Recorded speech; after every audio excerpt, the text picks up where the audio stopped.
कहानी की शुरुआत में हम देखते हैं कि एक खुली सड़क पर दो बसें एक दूसरे के साथ जा रही होती हैं। दोनों बसेस में छोटी बड़ी फीमेल स्टूडेंट्स बैठी होती हैं। सब हंसते हुए अपनी दोस्तों से बातें कर रही होती हैं। उन्हीं में से एक स्टूडेंट का नाम मित्सुको था। ये स्टूडेंट दिखने में काफी खूबसूरत लग रही थी। वो अपनी नोटबुक में कुछ लिखने में मशगूल होती है। उसकी फ्रेंड्स मजाक करते हुए कहती हैं, तुम हर वक्त लिखती रहती हो, क्या मिलता है इससे? जिंदगी का मजा लो, सब एंजॉय कर रहे हैं। तभी एक दोस्त हंसकर उसकी नोटबुक छीन लेती है और उसका पेन उसके हाथ से नीचे गिर जाता है और फिर मित्सुको झुककर उसे उठाने लगती है। बस उसी पल दुनिया उलट जाती है। तभी अचानक हद से ज्यादा तेज हवा चलती है, लेकिन ये आम हवा नहीं थी। वो हवा एक सेकंड के अंदर दोनों बसों को बीच से काट जाती है और इसी के साथ सब लड़कियां भी दो टुकड़ों में बंट जाती हैं। सिर्फ मित्सुको बच जाती है क्योंकि वो नीचे झुकी हुई थी। अब जैसे ही मित्सुको ऊपर उठती है तो ये सब देखकर हैरान रह जाती है। उसे यकीन ही नहीं होता कि ये सब असली है। अब डर के मारे वो बस से उतरकर भागती है। अब जल्द ही उसे पता चलता है कि ये सब किसी इंसान का काम नहीं है। ये एक अजीब और इनविजिबल हवा है। ये हवा दुनिया में मौजूद तमाम इंसानों को बीच से काट रही है। अब वो हवा मित्सुको के पीछे पड़ जाती है। वो चिल्लाती है और कहती है, नहीं मुझे छोड़ो, और पूरी ताकत से भागती है। अब रास्ते में उसे 4 और लड़कियां मिलती हैं। तभी मित्सुको चिल्लाकर उन्हें झुकने को कहती है, पर अब देर हो चुकी होती है और हवा उन्हें भी आधा काट देती है। लेकिन सिर्फ एक लड़की को मित्सुको ने बचा लिया था। पर तभी कुछ लड़कियां साइकिल चलाते हुए सामने से आती हैं। मित्सुको हाथ हिलाकर उन्हें रोकने की कोशिश करती है, लेकिन उस हवा ने इनके साथ भी वही किया जैसा मित्सुको की फ्रेंड्स के साथ हुआ था। इस दौरान वो लड़की भी मारी जाती है जिसे मित्सुको ने बचाया था। अब मित्सुको बिल्कुल टूट जाती है और वो रोती हुई भागती रहती है, बस बचने की कोशिश में। थोड़ी देर बाद वो एक नदी के पास पहुंचती है। उसका सारा जिस्म कांप रहा होता है। वो देखती है कि नदी में बहुत सारी लाशें तैर रही हैं, जो सब के सब दरमियान से कटी हुई थीं। अब कुछ देर रोने के बाद वो एक डेड बॉडी के कपड़े पहनती है और चुपचाप आगे निकल पड़ती है। अब चलते चलते वो एक स्कूल के कंपाउंड में पहुंचती है। वहाँ सब लड़कियां नए यूनिफॉर्म में होती हैं। ऐसा यूनिफॉर्म उसने पहले कभी नहीं देखा था। उसे सब कुछ अजीब लगता है। उसके दिल में एक अजीब सी बेचैनी होती है, जैसे वो किसी और दुनिया में आ गई हो। तभी एक लड़की उसके पास आती है और कहती है, कैसी हो मित्सुको? ये उसकी बेस्ट फ्रेंड होती है। पर मित्सुको उलझन में पूछती है, तुम वाकई मेरी बेस्ट फ्रेंड हो? उसकी आवाज में डर और कंफ्यूजन दोनों होते हैं। थोड़ी देर बाद हमें मालूम पड़ता है कि मित्सुको और उसकी दोस्त एक दूसरे के बहुत करीब थीं, लेकिन अब सब कुछ अलग लग रहा है। तभी अचानक फिर से बहुत तेज हवा चलने लगती है और इस दफा वो और भी ज्यादा खौफनाक थी। अब मित्सुको बिना सोचे समझे बिल्डिंग के अंदर भाग जाती है। तभी उसकी दोस्त चिल्लाती है, मित्सुको रुको! पर मित्सुको डर से कांप रही थी। उसकी दोस्त उससे पूछती है कि तुम्हें क्या हुआ है? तब मित्सुको अपनी बेस्ट फ्रेंड को सब कुछ बता देती है कि कैसे अचानक हवा का एक झोंका आया था और उसके स्कूल के सब स्टूडेंट्स को टुकड़ों में काट गया। ये सुनकर उसकी दोस्त पहले तो हंस देती है, फिर उसे विंडो के पास ले जाकर कहती है, देखो मित्सुको, ये सिर्फ हवा है, कुछ और नहीं। जिसके बाद कुछ पल के लिए मित्सुको के दिल को सुकून मिलता है। उसे लगता है शायद ये सब कोई खौफनाक ख्वाब था, शायद हकीकत नहीं। उसकी सांसें धीमी पड़ जाती हैं, जैसे वो खुद को यकीन दिलाना चाहती हो कि सब ठीक है। फिर उसकी बेस्ट फ्रेंड अपनी 2 और दोस्तों के साथ मिलकर क्लास से बाहर निकलने का प्लान बनाती है। जब चारों लड़कियां चुपके से क्लास के बाहर जाने लगती हैं, तभी उनकी टीचर आ जाती है। टीचर की नजर पड़ते ही सब घबरा जाती हैं, लेकिन फिर भी वहां से भाग जाती हैं।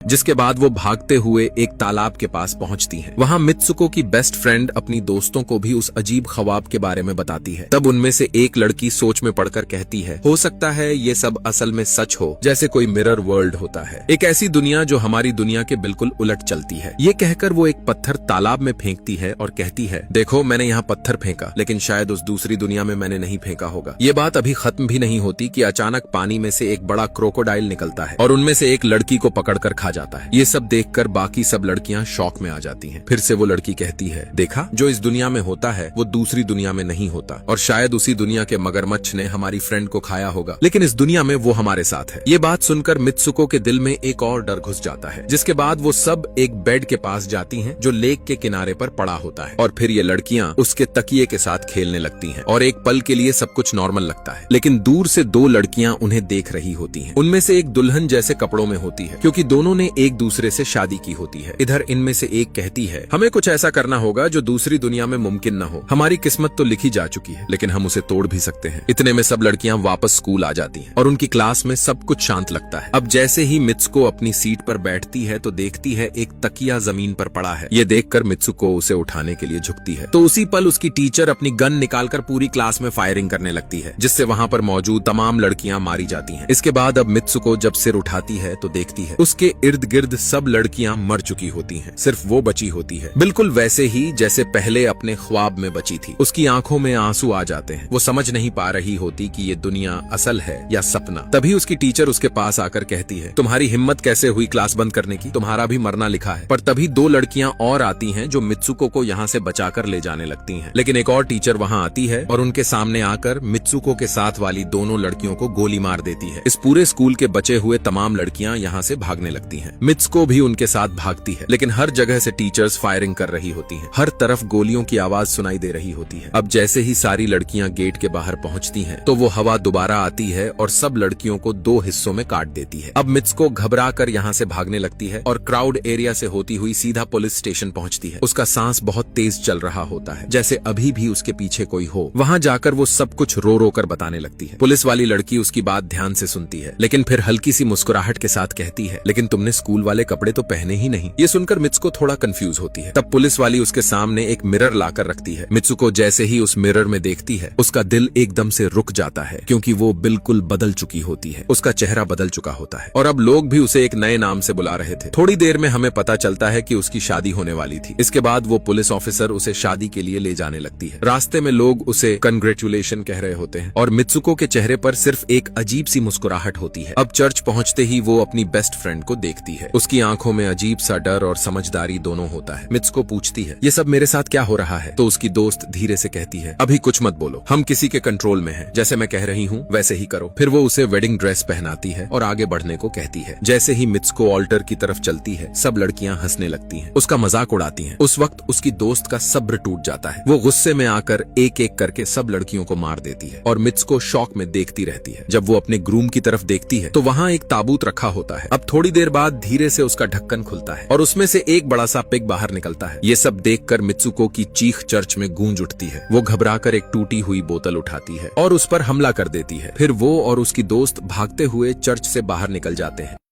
इधर गेट पर दो लड़कियां उन्हें रोकने की कोशिश करती हैं, लेकिन उसकी दोस्त उन्हें भी मार देती है। मित्सुको अब इतनी डरी हुई थी कि उसके आंसू रुक नहीं रहे थे। अब वो भागते हुए अगली गली में आती है, जहां एक और मिरर रखा होता है। जैसे ही वो खुद को देखती है, उसका चेहरा फिर बदल चुका होता है। अब वो किसी और दुनिया में थी, जहां लोग एक रेस में दौड़ रहे थे। तभी उसके पास कुछ लड़कियां आती हैं और कहती हैं, तुम तो बहुत अच्छी रेसर हो, भाग क्यों नहीं रही? ये सुनते ही मित्सुको दौड़ना शुरू कर देती है। उसे अपने अंदर एक अजीब सी एनर्जी महसूस होती है। मित्सुको रेस जीतने की पूरी कोशिश करने लगती है। दौड़ते हुए उसे अपने वे दोस्त भी दिखाई देते हैं जो कुछ वक्त पहले स्कूल में मर चुके थे। तभी उसकी बेस्ट फ्रेंड भी वहां आ जाती है। ये दोनों देखती हैं कि वही पिग और वो औरतें जो उन्हें चर्च में रोक रही थीं, अब इनकी तरफ आ रही होती हैं। दौड़ते वक्त कुछ लड़कियां मित्सुको से कहती हैं, इस दुनिया से बाहर निकल जाओ। अब हमें आगे दिखाया जाता है कि मित्सुको दौड़ते दौड़ते एक सुनसान और अंधेरी जगह पर पहुंच जाती है। वहां कुछ स्टूडेंट्स दिखते हैं जिन्होंने स्कूल यूनिफॉर्म पहना होता है। वो सब लड़कियां उससे कहती हैं, हम सब मर चुके हैं, अब तुम्हें भी मार देंगे। लेकिन उसी वक्त मित्सुको की बेस्ट फ्रेंड वहां आकर एक लड़की को मार देती है और मित्सुको को वहां से भगा ले जाती है। वो उससे कहती है कि अपना नाम जोर से पुकारो। मित्सुको जोर जोर से अपना नाम लेने लगती है और उसी के साथ वो अपनी असली सूरत में वापस आ जाती है। उसकी बेस्ट फ्रेंड अपना हाथ दिखाते हुए कहती है, प्लीज मेरे हाथ में जो वायर लगी है उसे निकाल दो ताकि मैं इस दुनिया से निकल जाऊं। मित्सुको घबरा जाती है। उसे डर होता है कि कहीं वायर निकालने से उसकी जान न चली जाए। वो उसे बहुत प्यार करती थी, इसलिए पहले तो मना करती है, लेकिन जब उसकी दोस्त ज्यादा फोर्स करती है तो वह वायर खींच देती है। वायर निकालते ही उसकी बेस्ट फ्रेंड का जिस्म दो हिस्सों में बांट जाता है। ये सब देखकर मित्सुको बहुत शॉक में आ जाती है। तभी मित्सुको को एक गेट नजर आता है। वो उस दरवाजे से बाहर निकलती है और देखती है कि अब वो आदमियों की दुनिया में आ चुकी है। वहाँ उसके पोस्टर लगे होते हैं जिन्हें कुछ लड़के देख रहे होते हैं। एक लड़का उसके पास आकर कहता है, तुम फ्यूचर में हो? ये सुनकर मित्सुको बेहोश हो जाती है। कुछ देर बाद जब उसे होश आता है तो वो आगे बढ़ती है और देखती है कि एक बूढ़ा आदमी एक गेम खेल रहा है। उस गेम में मित्सुको का कैरेक्टर नजर आ रहा होता है। वो आदमी कहता है, मैंने ही ये गेम बनाया है और मैं ही हूँ जो तुम सबको कंट्रोल करता हूँ। तुम तो पहले ही मर चुकी थी, लेकिन मैंने तुम्हारा डीएनए लेकर तुम्हें दोबारा बनाया। ये सुनकर मित्सुको समझ जाती है कि सब एक गेम है। उसे लगता है कि शायद वो अब भी अपनी असली दुनिया में वापस जा सकती है। तभी एक और आदमी आता है और उसे बुलाता है। बूढ़ा आदमी कहता है, अपना लास्ट लेवल कंप्लीट करो। मित्सुको आगे बढ़ती है और उसे अपनी दोस्त की बात याद आती है। अगर हम इस दुनिया में कुछ ऐसा करें जो दूसरी दुनिया में इम्पॉसिबल हो तो हम गेम से निकल सकते हैं। ये याद बंद करते ही मित्सुको उस आदमी का गला दबा देती है और कहती है, बस करो, हमारे साथ खेलना बंद करो। ये कहकर वो उस बूढ़े आदमी की छड़ी उठाती है और अपने पेट में घुसा देती है। इससे उसकी मौत हो जाती है। बूढ़ा आदमी सोच भी नहीं सकता था कि मित्सुको ऐसा कुछ कर देगी। इस कदम से उसकी किस्मत पूरी तरह बदल जाती है। वो गेम की दुनिया में तो मर चुकी थी, लेकिन असली दुनिया में अब भी जिंदा होती है। अब हमें दिखाया जाता है कि मित्सुको के बाकी कैरेक्टर्स भी किसी न किसी वजह से अपने आप को मार लेते हैं और वो सब गेम का हिस्सा नहीं रहते। आखिरी सीन में मित्सुको बर्फीली जगह पर लेटी होती है और अब वो अपनी रियल दुनिया में लौट चुकी होती है। और इस तरह ये दिमाग हिला देने वाली कहानी यहीं खत्म होती है। उम्मीद है आपको ये मूवी पसंद आई होगी। मिलते हैं अगली वीडियो में।